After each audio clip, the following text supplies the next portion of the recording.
बड़ी प्यारी गीत, बड़ी खूबसूरत गीत बजा दहलन।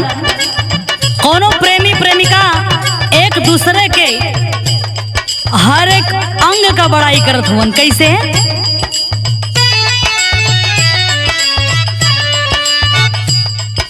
प्रेमी कहता, सांवली सलोनी तेरी झील सी आंखें,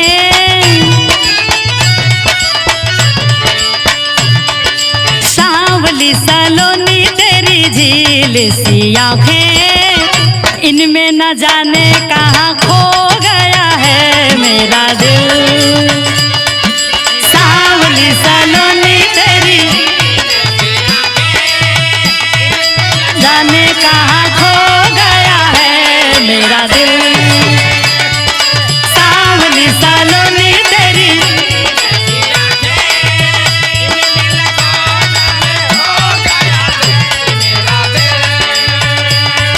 लेकिन प्रेमिका प्रेमी के कहतिया, सांवरे सलोने तेरी मीठी मीठी बातें, सांवरे सलोने तेरी मीठी मीठी बातें, हाय मेरा कर दिया प्यार में जीना मुश्किल। सांवरे सलोने तेरी मीठी मीठी बातें,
हम बिरहा गायिका सुषमा भारती रउआ लोगन को गोड़ छुके गोड़ लगाता नहीं।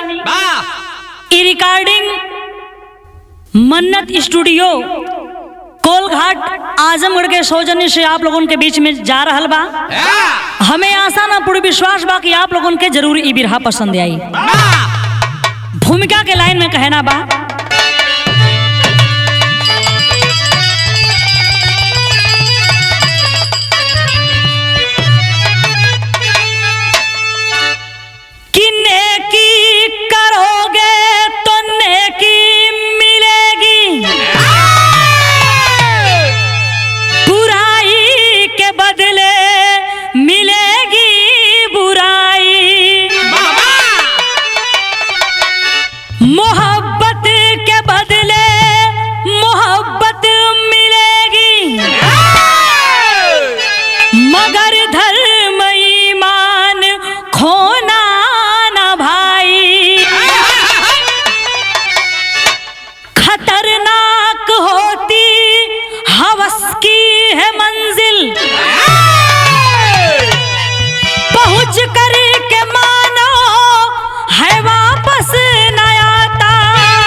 जरा सोच करके कदम को बढ़ाना,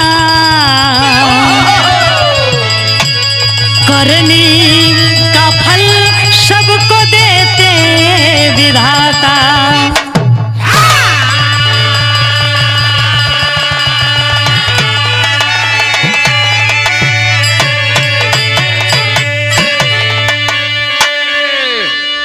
अरे बाबू, कवि जी ने लिखा है, जरा सोच करके कदम को बढ़ाना, करनी का फल सबको देते विधाता।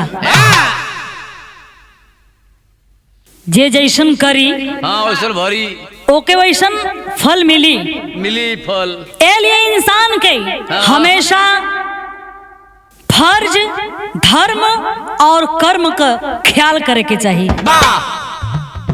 कोनो भी कदम उठावे से पहले 100 बार सोच लेवे के चाहिए। बिरहा में गजल का अंदाज में मास्टर कैसे?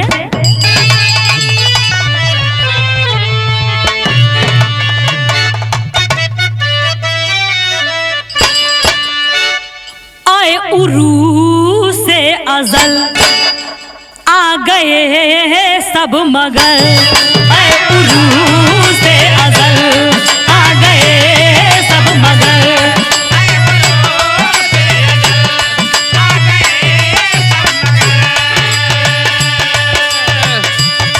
आए उरू से अजल आ गए सब मगर, ओ न आए मेरी रुखसती के लिए, आए उरू से अजल आ गए सब मगर,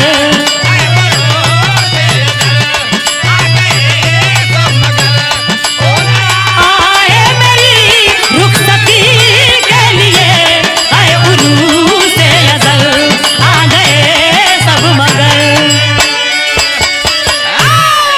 आए उरू से अजल आ गए सब मगर, ओ ना आए मेरी रुखसती के लिए, उनके कूचे से कुचे गली, उनके कूचे से ले चल जनाजा मेरा,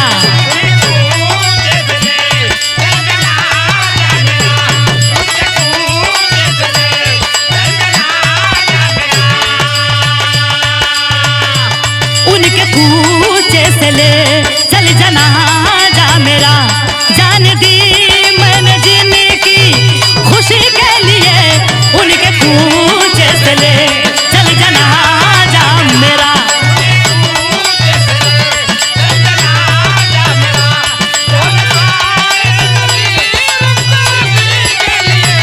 उनके कूचे से ले चल जनाजा मेरा। लेकिन कवि जी कितना सुंदर भाव लिखले बाड़न, कैसे? ऐसा लब सोच लो मिल गया क्या तुझे,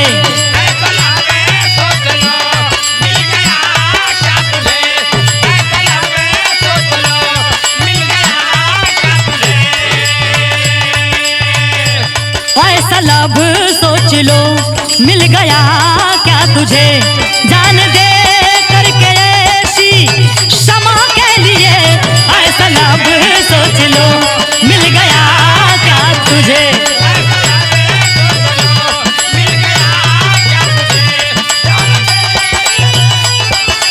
क्षमा के लिए, ऐसा लब सोच लो मिल गया,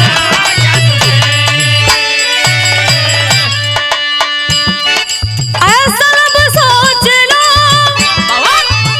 मिल गया क्या तुझे,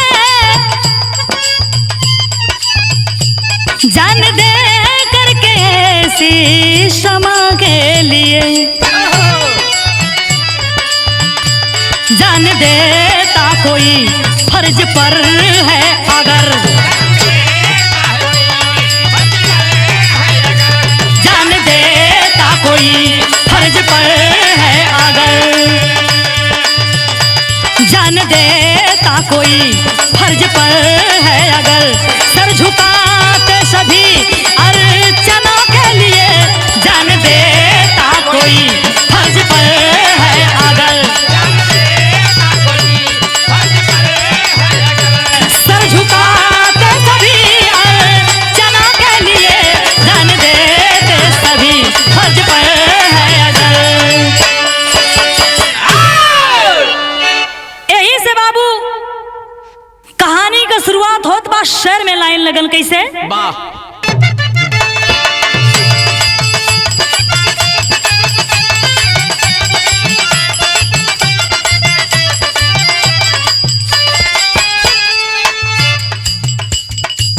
कर्म कुकर्म के,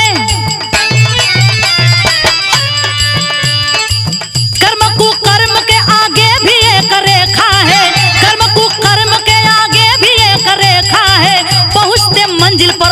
जिसने इसे देखा है।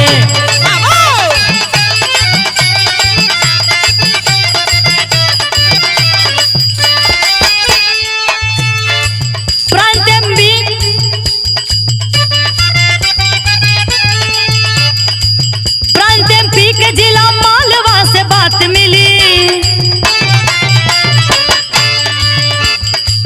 प्रांत एमपी के जिला मालवा से बात मिली, ग्राम निपनिया से एक कैसी सौगात मिली।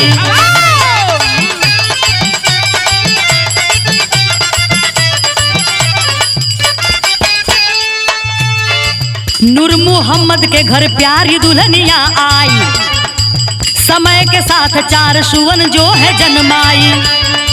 तलाक देके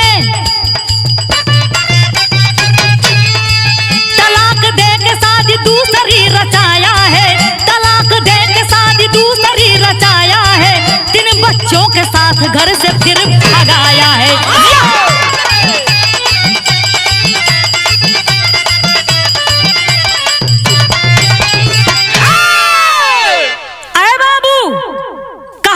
समझ ली कि कहानी कहाँ का बा और कैसन बा।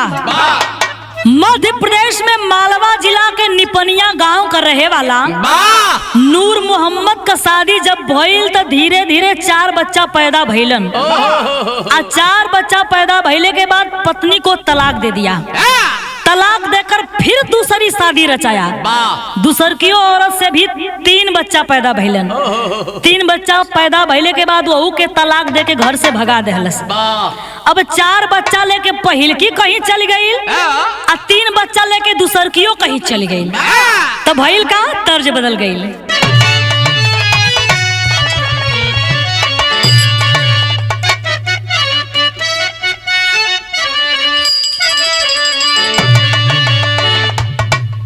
कोनो मेहरारू अपना मरद से गहना टूट गइल बा, कोनो तो बतावत या कैसे। सैया टूट गइल, सैया टूट गइल कमर कर धनिया ना।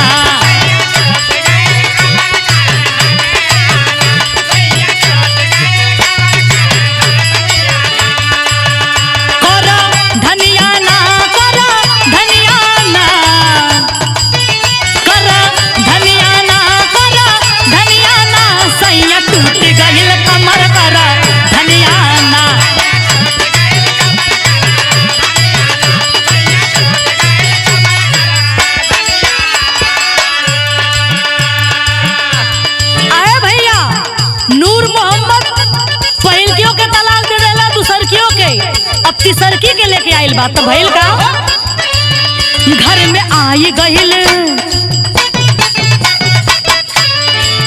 घर में आई गइल तिसर दुल्हनिया ना।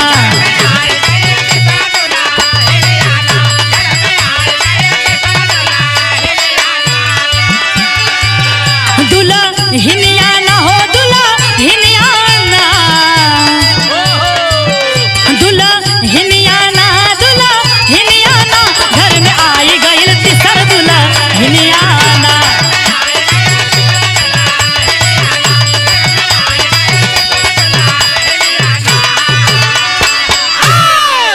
जब तिसर की दुल्हन आई तब भइल का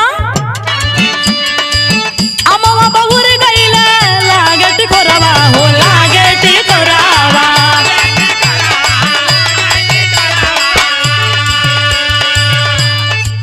गोदिया में पैदा भइल 4 गो दुलरवा हो 4 गो दुलरवा।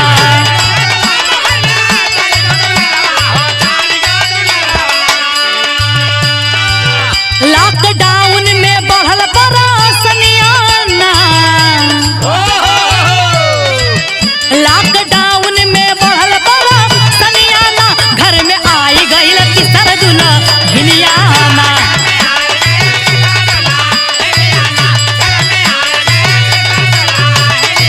क्या बात है।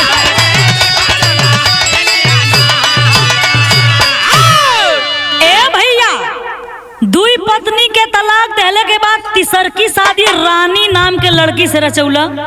ओहू से 4 बच्चा पैदा भइलन।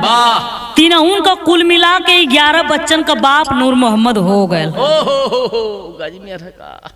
हर सलिया एक ठे पैदा होखे। वही समय लॉकडाउन लग गई। नूर मोहम्मद का सास ससुर कहलन कि बेटा प्रदेश में बड़ा परेशान हुआ, परेशानी मत उठावा, बचवन के अपने और बिटिया रानी के लेके यहीं चली आवा।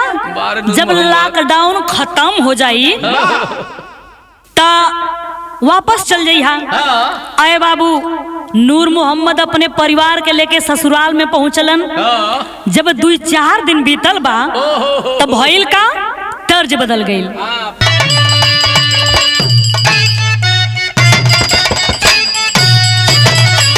क्या बात है?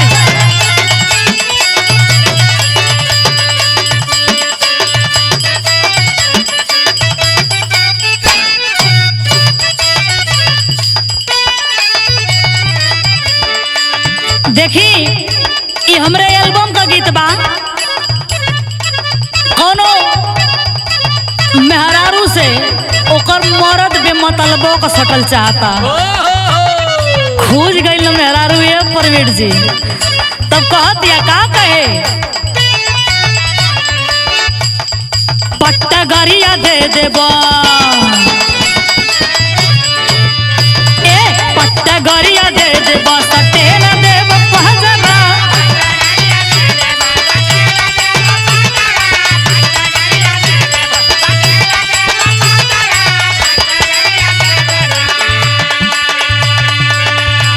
लेकिन होत का बा जब नूर मोहम्मद अपन परिवार लेके ससुरारी में गइल बा ता वहाँ भी ओकर नियत खाम हो गई। हाँ भइल का लड़ गईली नजरिया हो,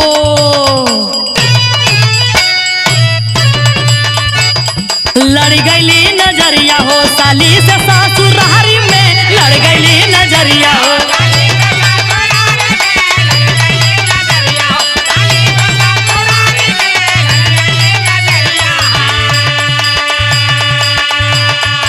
प्यार में जरी न खान गहिली तब रंगाई,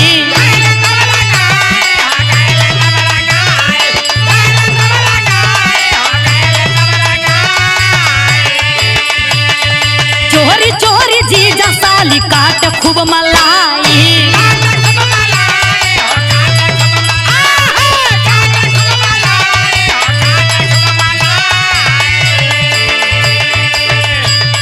रातिया बितावे दोनों भर के कवारी में, रातिया बितावे दोनों भर के कवारी में लड़ गली नजरिया हो, लड़ गली नजरिया हो, साली से ससुरारी में।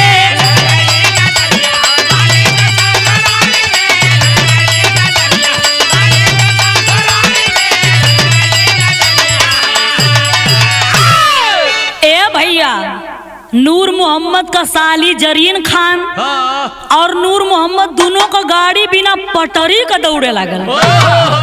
लेकिन यह बात का पता न नूर मोहम्मद के पत्नी रानी के रहल आ न उनके सास ससुर के रहल।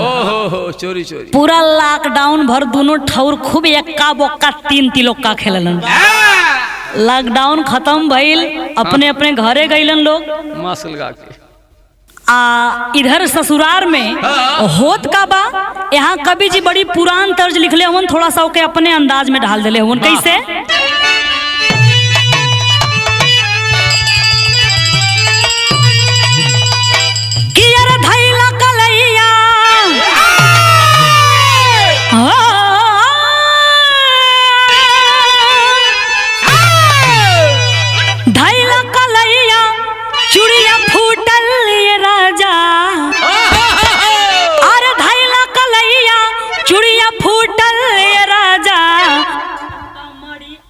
कमरिया से सड़िया छूटल ए राजा,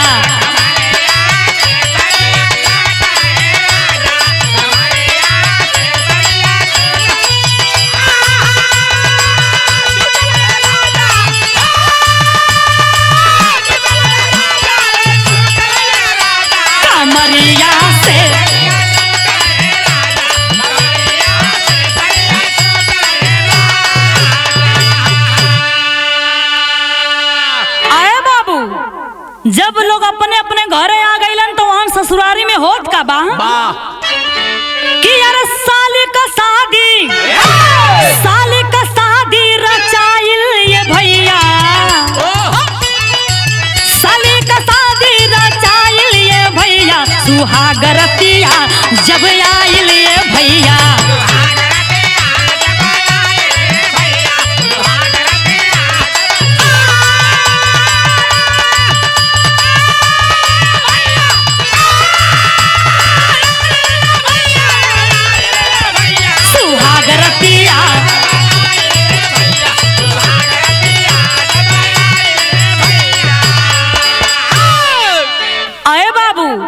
जरीन खान का शादी भइल, जरीन खान अपने ससुराल गई।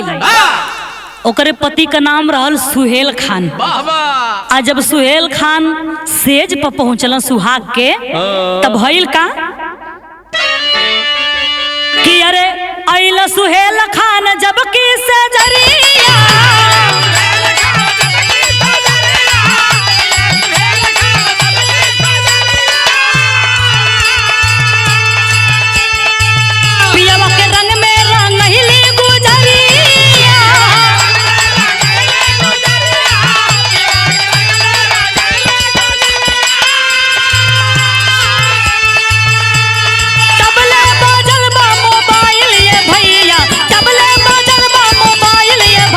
सुहागरतिया जब आइल ये भैया।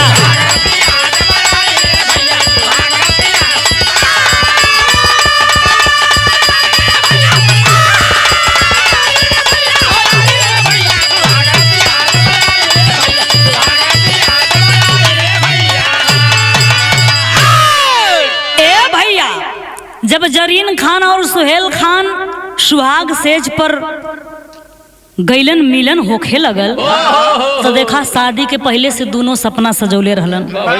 आ हर लड़का सुहाग का सपना सजौले रहलन, चाहे भले पहले से कुल कर्म कैले रहन त का करी, सपना सजावत हुवन ना। तू ना कैले बा, साधु हवा कि सवाधु हवा। ए भैया, सुहाग सेज पर दोनों जाने का मिलन भइल, तब तक सुहेल खान के मोबाइल का घंटी घनघनाए न लगल। सुहेल खान सोचत हम यही मौकवे पर कौने का फोन आ गई रे। फोन उठा के कहलन हेलो, कौन है भाई, इतनी रात को क्यों फोन किए?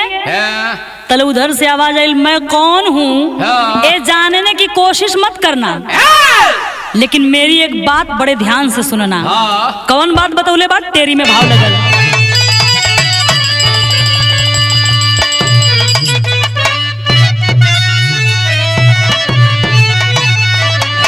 कि मनही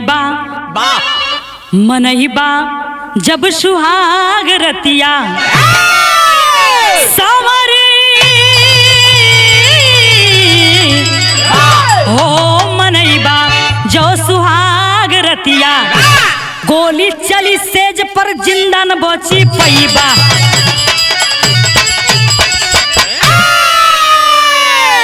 मनईबा जो सुहाग रतिया, गोली चली सेज पर जिंदा ना बच पैबा। फोन उधर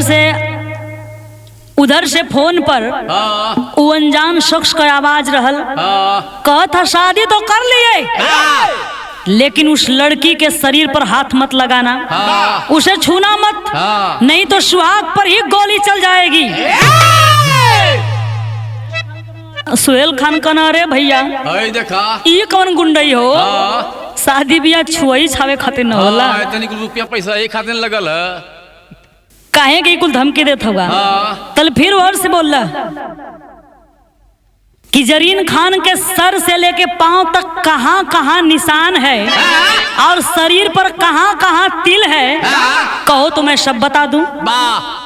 अब तुम्हें समझ में आ गया ना कि जरीन और मेरा क्या रिश्ता है, क्या संबंध है। अरे बाबू, जब सुहेल खान सुनलत जरीन से कहने लगा कि बताओ ये किसका फोन है, अनाप शनाप बक रहा है और तुम्हारा उसका क्या संबंध है।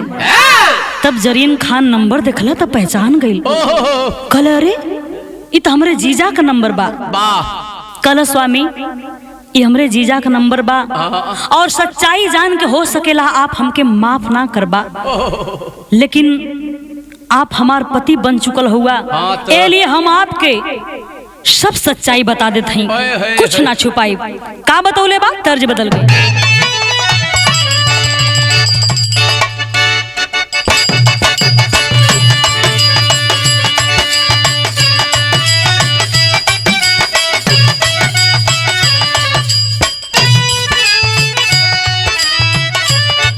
बड़ी सुंदर तर्ज फिल्मी दुनिया में से खींच के लेके आयल हुन, कवि जी डले हुन कैसे। तारे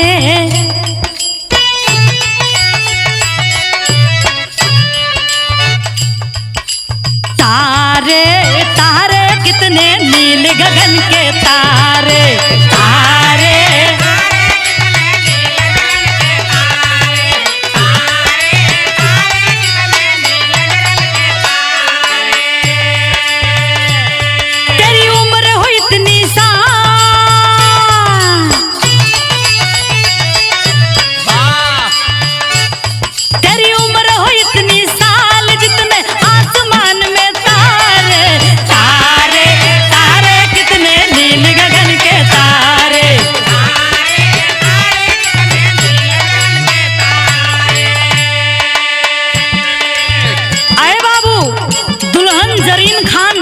अपने पति सुहेल खान से कुछ छुपावत ना बा। का कहत बा, सैया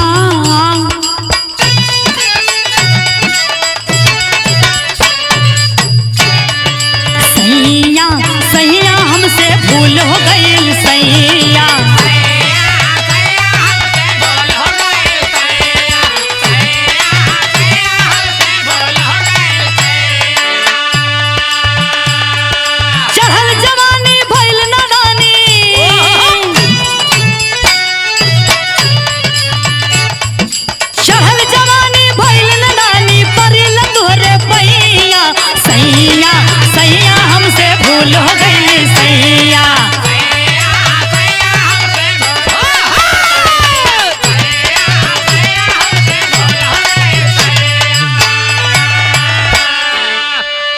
जरीन खान अपने पति से कहलस कि सैया जवानी में हमार कदम जीजा जी के साथ बहक गई, हम लोगन के बीच में गलत संबंध भी बन गई, लेकिन अब आपसे हमार शादी हो गई है, तो हम कसम खा के कहत हई कि चाहे हमारा वर्तमान होकर चाहे भविष्य, सब कुछ आपके साथ है बा, आपके हाथ है बा।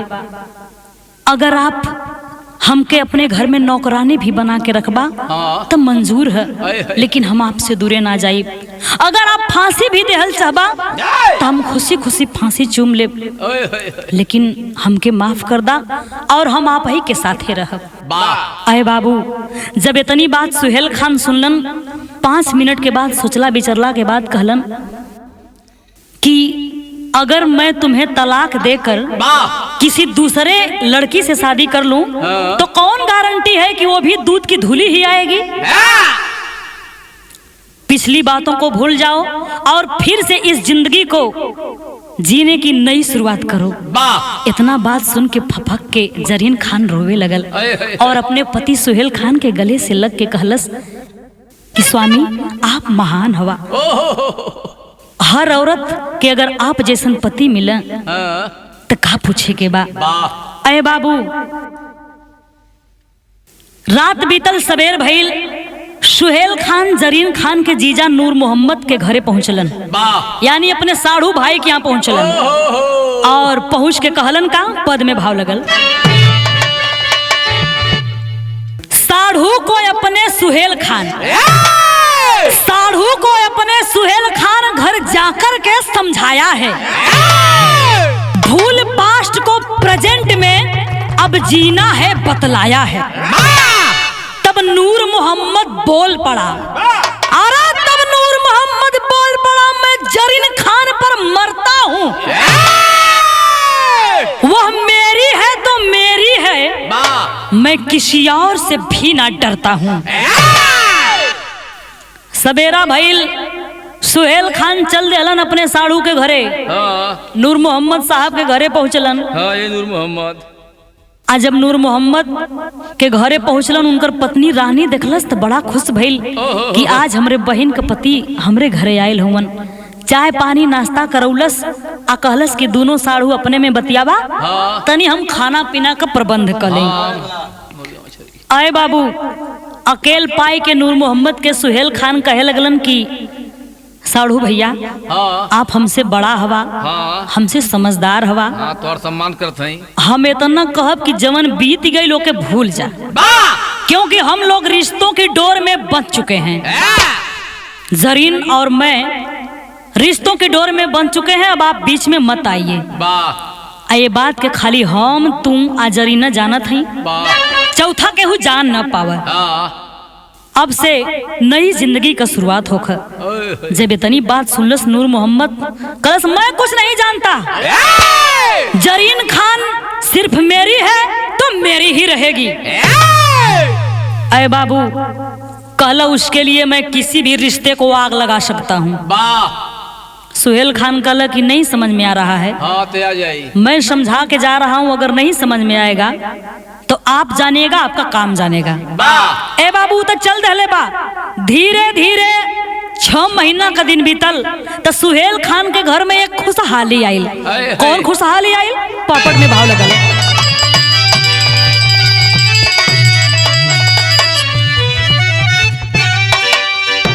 जरीन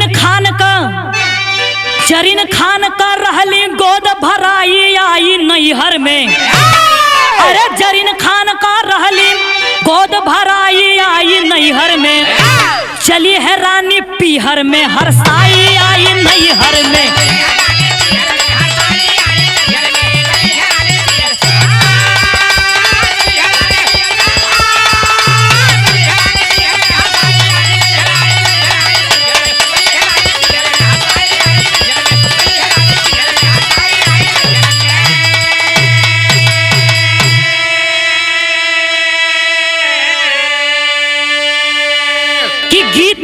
संगीत के मस्ती में लोगवा झूमे हो, सुहेल खान के मन अंदर साढ़ू के बतिया घूमे हो। अरे बाबू कुछ दिन गुजरला के बाद जब जरीन खान का गोद भराई का रस्म आयल तो जरीन खान का बहन रानी अपने पति नूर मोहम्मद से कहली कि स्वामी हमरे बहन का आज गोद भराई बात चला ना चलल जा।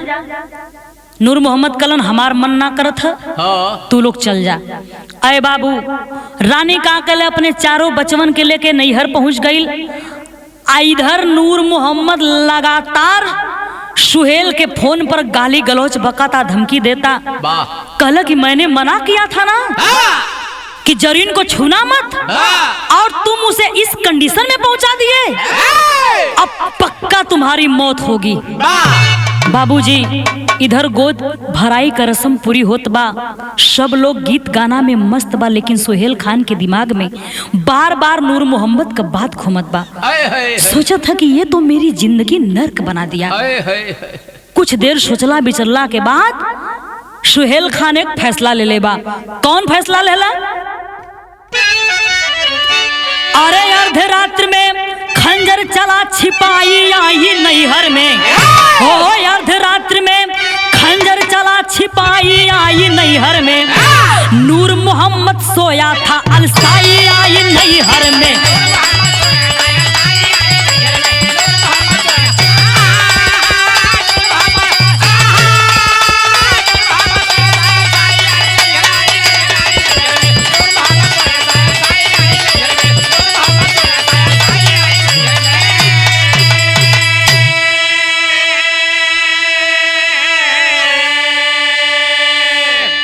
बाबू जब हद हो गई सुहेल खान सोचत हुवन कि अभी ऐसे ना मानी। का कैलस रात में ही एक खंजर उठाया और अपने एक दोस्त को लिया और नूर मोहम्मद के घर की तरफ चल दिया। मोटरसाइकिल से चलल, जब घर में पहुंचल बा तब भइल का संजू बघेल का अल्हाबाई में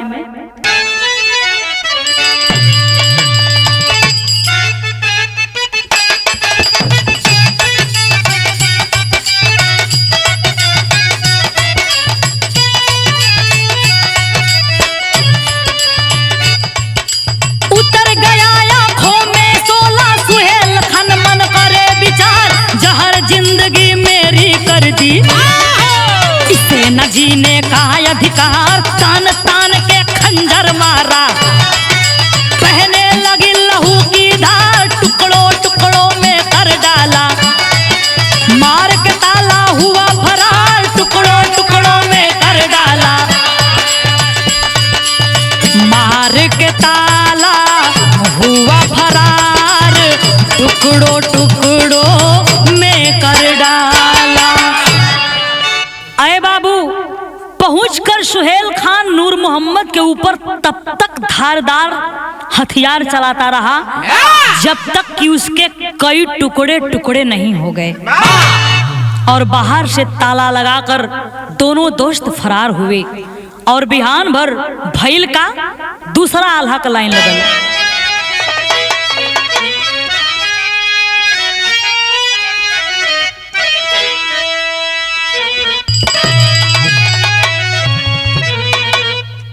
बचवन के लेके रानी,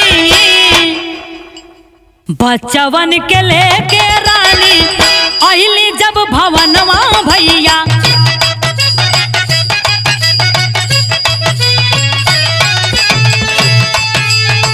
पियवा कलास देखी रोवे आंसुगार, आइले थानेदार गईली थाने पर खबरिया बाबू, शंका में 60 लोग भइल गिरफ्तार, साथ में जनाजा के तब, साथ में जनाजा के सुहेल तब चलला भैया,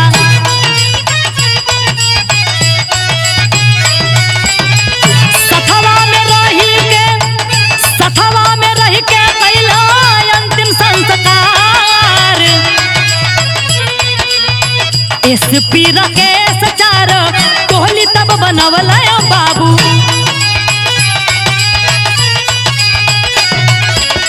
कहल पकड़ाई कहियो असली गुनाहगार।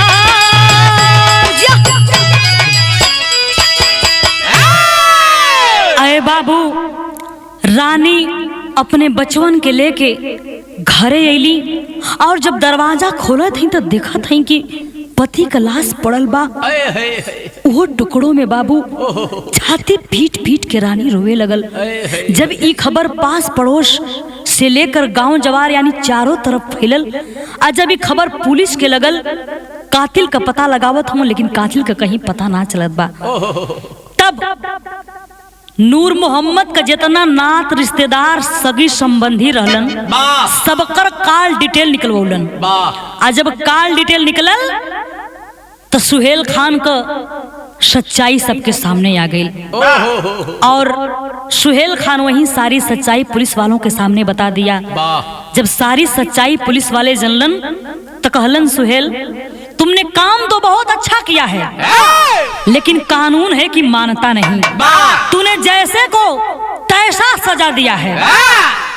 हथकड़ी लगा के सब सुहेल खान के जेल में ले जाके बंद कर दहलन। तब भइल का यहर खड़ी में भाव लगल।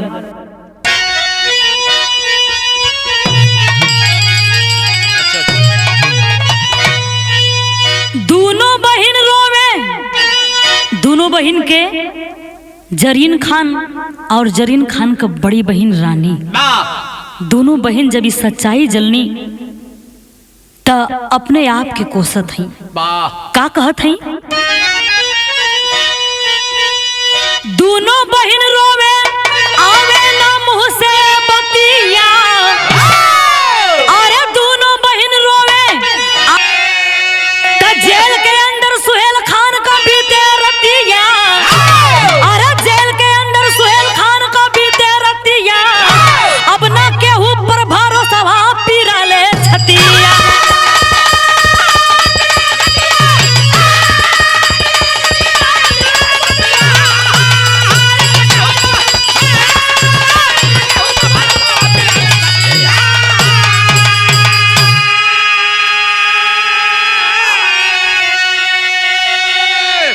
आए बाबू, सुहेल खान इस समय जेल में हुवन जौने पाप का सजा ऊ भोगत हम पाप जौन कैले तो मर गई। हाँ यही लास्ट लाइन में कहना बा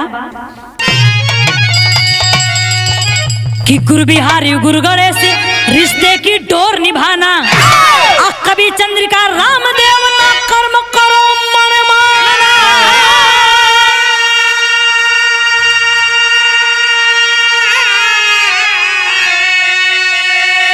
अरे मनई बाजो सुहाग रतिया हो, मनई बाजो सुहाग रतिया तो सुषमा सुबेदार घर उजाड़ के कापैबा। मनई बाजो सुहाग रतिया